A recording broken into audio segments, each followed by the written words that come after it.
So I'd like to just also, by show of hands, ask everyone here before we get going, like we did yesterday to a room of 110 people.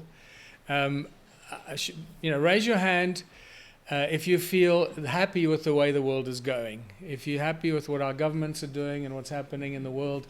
If you're happy how things are going, raise your hand.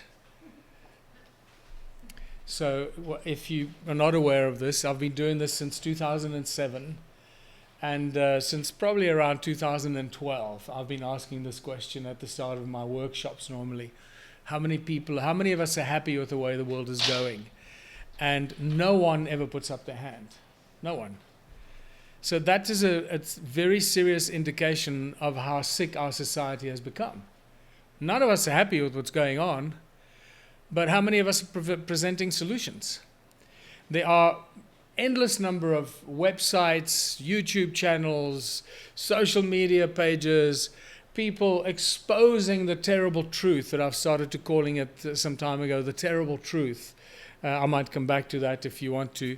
But all of us have huge amounts of knowledge or some amount of knowledge about the terrible things that are going on.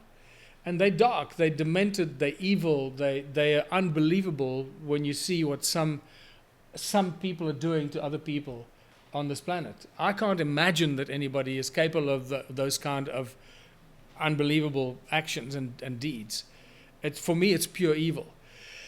So while many of us have these our own little knowledge of the terrible truths, what do we do with that? And so many people get caught up in discovering the horrible actions going on, and it becomes a bit of a black hole. It sucks us in, and that's all we start. Oh, have you seen this? Have you seen that? Have you seen how horrible this is and how horrible that is and all that? And I'd like to say this to you, and hopefully it'll resonate, is it's very good to know the terrible truth, and there's an endless amount of terrible truth out there. But don't let it destroy you. Please keep it at arm's length. By all means, research it, take it in, but don't let it affect you. Don't let it destroy your soul and your spirit, because it can do that. And it'll destroy your hope for the future. And once it's done that, that's, I believe, what the global elite, whatever we want to call them, that's what their objective is to destroy us so we feel that there's no hope. And that's when we, I guess, I don't want to say lose the battle, but in some ways that becomes a strong maneuvering point for them.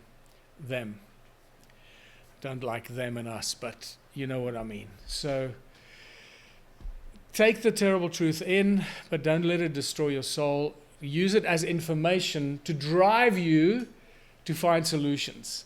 That's how I've used that information for at least the last 2 decades, and it's been a great teacher for me, and led me down some incredible paths of discovery and personal exploration